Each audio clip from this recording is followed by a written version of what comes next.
Yo, Yo. is that Raphael Neven? Yes. Oh my god. Oh my god. Did you just win the local? Yes. Oh my god.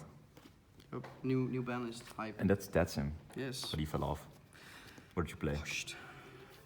Oh, that's toxic. Oh yeah, I wouldn't dare. Sorry. Okay. I played Lunalight up tier. The first tier version I tried for the ban list. It's alright.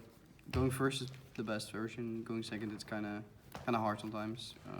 Yeah, it definitely has some glaring issues, but it's definitely fun. And going first is really strong. Why is it like good going first? Because it's just more dweller or more rank 4? Or? Well, dwellers are really easy to make, but like the Lunalight cards just give you so many bodies, so you can really easily play through hand traps, and you can fairly easily make Appaloosa, which in the other versions is just almost never possible. If you want to go curious, to make Appaloosa afterwards, yeah, sure, but like not like this version can like make Appaloosa and then start playing afterwards. Anyway. I'll explain a bit more when we get into the pro. So for the tiers, I'm not going to explain any of these. 2 rhinos, just for because this deck was already a pile of 44 cards, so I did cut down some cards.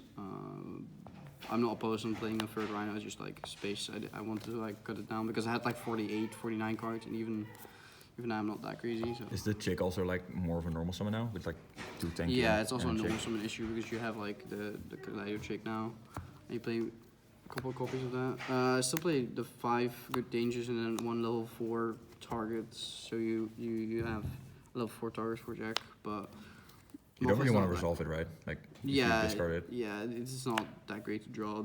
It's mainly just Nessie's really good because it's an aqua. So I really want to play it, and then you need to play 1 target. Even for this one, you need to play 1 target. So I think in other builds I would probably just not play Mothman anymore. But because this entire deck is kind of level 4 based, the Mothman made sense. But it's another card. If you want to cut it down to 40s, it's probably one of the things you cut. Very small Lunalight package, and then 2 tankies because these are just effectively all of them. But yeah. I don't think you need more, but if you do add more chicks, your mills do get better.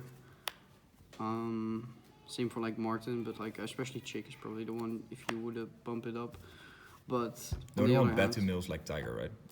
Yeah, Tiger to mill Tiger is kind of cringe. Like it's fine if you have access to Parfum because you can just reborn it, and then Martin, if you have Martin in grave or hand, you can just bounce it from the field. So or Zephyros can bounce it. So like it's not all is lost if you mill Tiger, but it's definitely not. Yeah, I don't prefer to do it. We don't really want to have many Lunalight cards because on their own, that's one of the issues with the deck. Like on their own, they're really not doing anything, and it's also a pretty bad normal summon. So it makes sense, I think, to have the engine very small. Spell Canceller, that's kind of the thing we're going for this deck. It's really easy to do in this deck, and it's probably easier in general than Eradicator. And it's like... Kind of feels the same purpose, right? But it's just easier to get into. Yeah, and it's a little bit better because it's, of course, against Super Poly and Droplet. Like, it doesn't care about chainable things, which Eradicator would lose to. But it's also... Yeah, and it's also like something you can easier do through hand traps. You can definitely just bait hand trap with your plays, and then if you have Tiger, basically, it already does it by its own. So you can do this with like your last card, which Eradicator requires way more setup. And then 2 other good like dark targets. Zephyros is really necessary. Just Strudo is like one of the cards you could cut, but like I do like the fact that it's just another. It's another type dark. Type for curious, yeah. 3 spells, Terraforming Institution. Droplet is the first thing I thought that could be good after the ban list because of no snow. So like normally this card wasn't good because you just go Droplet and they just like change Solic and then change Snow and then they will banish their Dweller and their Dweller still resolves. Now that's not the case anymore, so Droplet is playable, I guess. Especially in this deck where you have like the Parfumes and stuff to discard.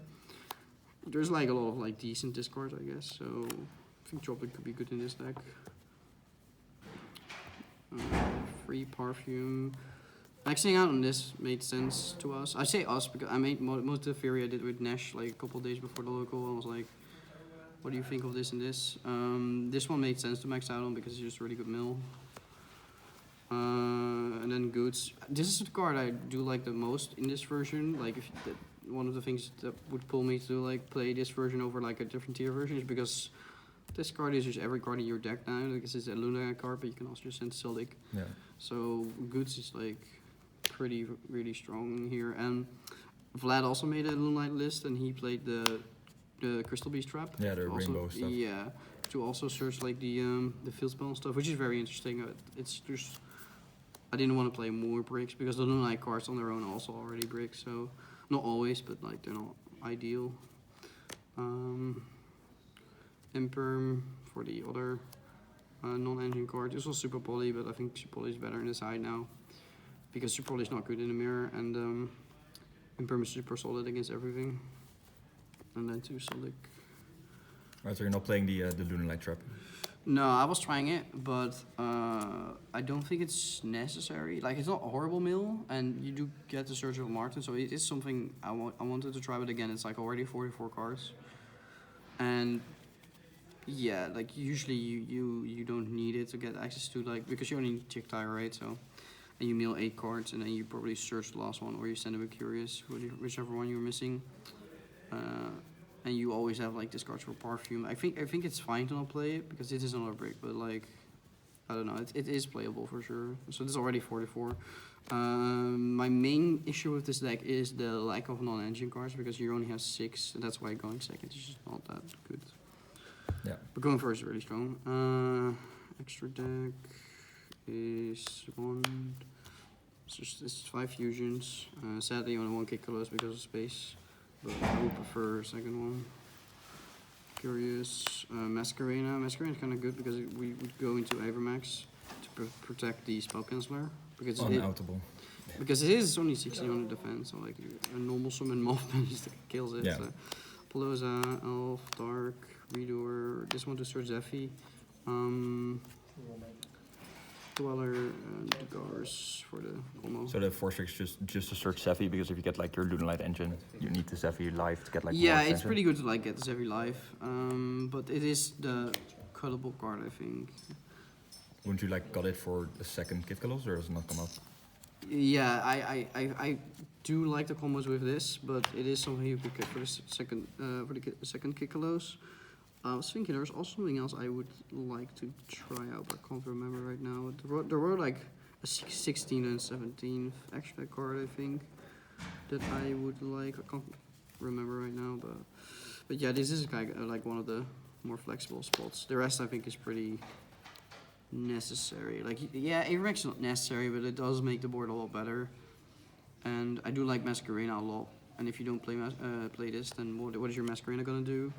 I mean, like most of the time, like I can imagine like some game ones you just win on Avermax with IP. Like there's decks you just can't out it. Oh yeah, also like some of this against one of the Sprite players when we were both super low on resources. I had like 3 cards in my deck because he played Runic, but like this was just almost deniable because it was made with Masquerena, and just won the game on his own. Yeah, that one definitely steals games as well. Side deck. Cherry's pretty good right now because it covers both decks. It's pretty cringe if people play Branded in High Spirits. Yeah. But that card's not super popular yet, and also this is just super valuable as a side deck spell just because it covers both decks really well. Because against Sprite, this is really good. Like you hit Elf and like they can't grind anymore, which is what that deck does best. So. And like in the mirror, you only kind of lose if they do like Draw Face, Brandon High Spirit, Starboard Kit Kalos. Yeah, then it's kind of weird. But then again, you can still just hit Dweller or something. You just hit Dweller. You don't get Dweller, and you have a fair game basically. Yeah. Nib for the mirror is pretty good. This could be main deckable, but like I do think more people realize that, and that's why people respect it. And then it becomes less good to main deckable. Like it's like a. Was main decked a lot of the last YCS, right? Yeah, I think so. So it gets like a little bit worse then. Yeah, I think people are prepared for it more than like the good players will probably just not overextend, and then it becomes less strong in the main deck. Also, you have a lot of matchup is just not good against. It seems like a side card still to me, but could change. This is definitely a side deck card now, I think. It's really good against Sprite, Extra Sister, but in the mirror it's not that great. I just prefer the Imperm because it's way more solid in the mirror. Cosmic is really good because Runic, and then Evilly is something Nash thinks is like really good this format. I kind of agree, but I still want to test it more because I don't know. It depends very much on their opening, and it also conflicts a little bit with like Halflings and stuff. So this one is still in the testing phase. All right. Overall, really good tier version, but there's so much more to test for the YCS next week. So I'm not sure yet. This is the way I would like to go. All right. Shoutouts to Luxury Gaming, WAF, Nash for helping. Probably forget people, but I'm tired. So. Of course. All right. Thank you for Deck Pro, and see you soon. Topping Utrecht, of course. I'm not going. Oh yeah, fuck. Topping Cueto. Quit. Carried by Paulo. Yes, he's gonna carry me. All right. Thank you.